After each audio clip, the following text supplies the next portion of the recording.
Di BPJS itu kita bisa menjamin 6 kali ANC dan pemeriksaan itu kita bisa cover di fasilitas kesehatan tingkat pertama.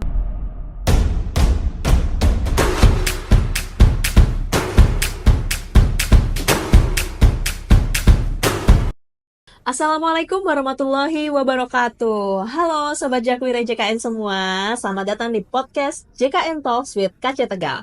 Nah, pada episode ketiga kami yang kali ini akan membahas topik yang sangat penting dan sering kali menjadi perhatian, khususnya bagi ibu hamil. Nah, yaitu tentang layanan prosedur melahirkan menggunakan jaminan kesehatan nasional.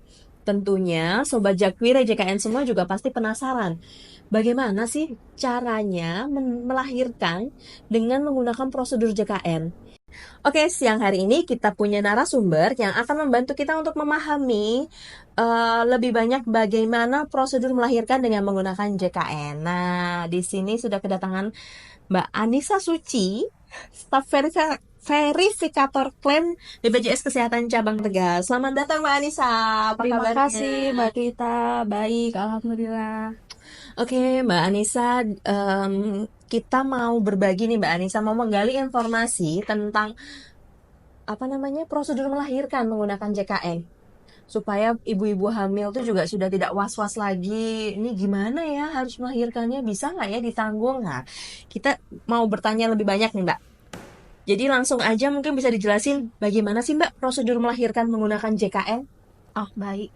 Jadi mungkin hal pertama yang harus dipastikan dulu adalah keaktifan kartu dulu, Mbak Dwita. Jadi perlu diingat bahwa kartu ini harus posisinya aktif saat kita mau menggunakan pelayanan untuk persalinan. Sebenarnya bukan saat mau bersalin aja, tapi kan persalinan itu ada rangkaian sebelumnya ya. Kita sebutnya biasanya ANC atau antenatal care.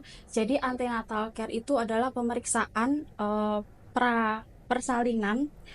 Dari situ seharusnya ibu hamil itu mendapatkan pemeriksaan itu lengkap dan di situ bisa kita jamin. Jadi seharusnya dari awal ketika tahu hamil atau bahkan sebelum hamil pun kartu itu sudah harus dipastikan aktif begitu. Jadi tidak bingung ketika tiba-tiba mau melahirkan baru mau mengurus keaktifan kartu, nanti di situ malah jadinya ribet gitu. Oh, tadi ada pemeriksaan pra persalinan ya Mbak ya. Tadi ada berapa jenis ya Mbak ya pemeriksaan itu? Iya, jadi bagi ibu hamil itu ada yang namanya ANC, antenatal care atau pemeriksaan pra-persalinan itu. Nah, di BPJS itu kita bisa menjamin 6 kali ANC, 2 kalinya itu bisa dengan USG dan pemeriksaan itu kita bisa cover di fasilitas kesehatan tingkat pertama atau FKTP atau biasanya yang kita sebutnya puskesmas atau klinik Pratama gitu. Oh, berarti sudah dimulai dari sebelum persalinan itu sendiri itu selama proses kehamilan tuh JKN juga menanggung ya Mbak ya Iya, benar. untuk pemeriksaan selama proses kehamilan dengan hak 6 kali ANC dan 2 kali itu bahkan bisa USG. Iya. Nah, setelah sudah keaktifan peserta tadi yang pertama. Lalu setelah sudah aktif gitu, pada saat sudah mendekati persalinan tuh gimana langkahnya, Mbak? Iya, jadi yang kemudian yang kedua, untuk ANC ini dipastikan untuk selalu diikuti dan dilaksanakan dengan tertib. Semuanya dilakukan selama 6 kali dengan periode-periode yang sudah ditetapkan begitu.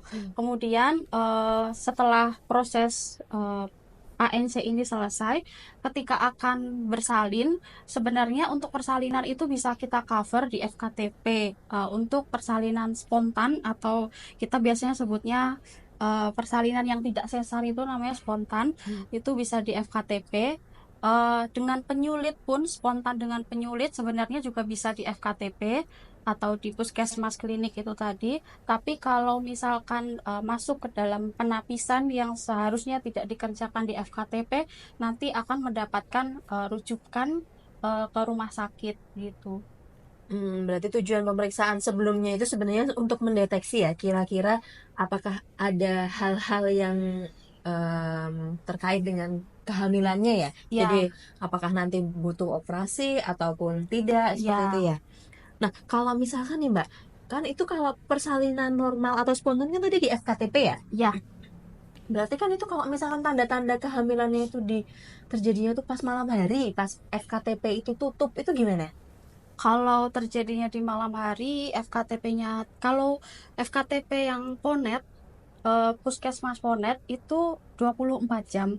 Tapi kalau misalkan dalam suatu kondisi yang benar-benar tidak bisa di FKTP, itu bisa langsung ke rumah sakit karena termasuk kondisi tapi tetap akan dinilai ketika masuk IGD ini termasuk emergency atau gawat darurat atau tidak. Kalau termasuk kondisi gawat darurat masuk ke IGD rumah sakit bisa ditata laksana di rumah sakit juga. Oh gitu. Artinya gini, tadi apa FKTP Ponet, Puskesmas Ponet itu maksudnya gimana? Jadi puskesmas itu kan ada jenis-jenisnya. Ada puskesmas yang sudah ponet, ada yang puskesmas yang belum ponet. Kalau yang ponet itu berarti istilahnya dia bisa melayani persalinan 24 jam. Kalau artinya kalau misalkan pun dia operasi itu di rumah sakit itu eh, apakah akan ada iur biaya mungkin? Tidak. Jadi penggunaan BPJS itu akomodasinya, pelayanan kesehatannya, jasanya, bahan habis pakainya itu semuanya ditanggung oleh JKN. Kecuali kalau naik kelas ke di atas kelas 1 itu nanti akan ada selisih biaya yang akan dibayarkan. Selisih dari tarif VIP itu terhadap tarif kelas 1 yang dibayarkan oleh JKN. Oh gitu, baik Mbak Anissa. Jadi intinya kan semuanya itu harus dipersiapkan dengan baik ya. Lalu kalau setelah persalinan ini, nah si bayi ini gimana nih? Si bayi ini apakah di cover juga atau gimana? Oh ya. Nah, kalau untuk pasien-pasien yang melahirkan di rumah sakit itu kan biasanya bayinya didaftarkan oleh pihak rumah sakit. Kalau misalkan bayinya itu sehat, itu kan istilahnya terapinya esensial atau tidak membutuhkan resource yang lebih gitu. Jadi dia akan menjadi satu penjaminan dengan ibunya. Jadi tidak ada iur dari peserta dan dia tetap kita bayarkan menjadi satu dengan ibunya. Kemudian apabila bayi ini sakit, dia membutuhkan resource lebih, maka dia bisa dijamin oleh JKN juga apabila sudah terdaftar JKN yang didaftarkan oleh rumah sakit tadi.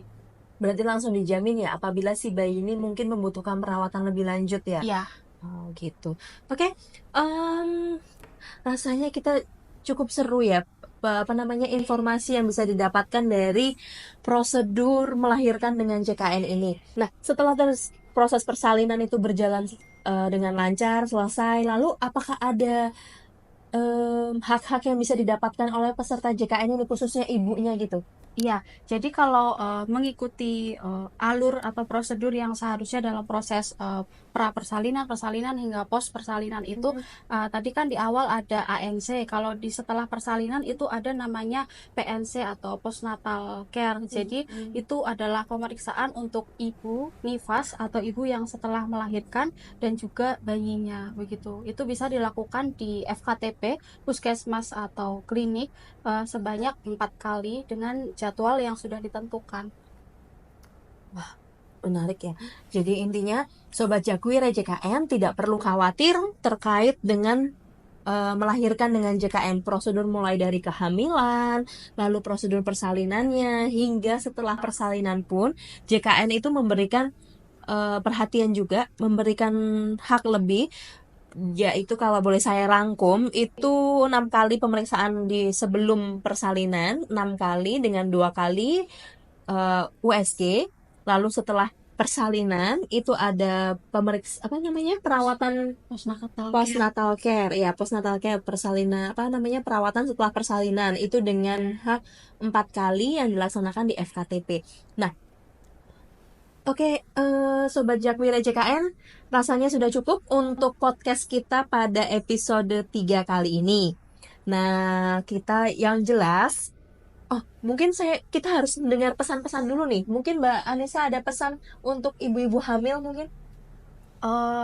pesan untuk ibu-ibu hamil, mungkin yang pertama tadi kembali lagi.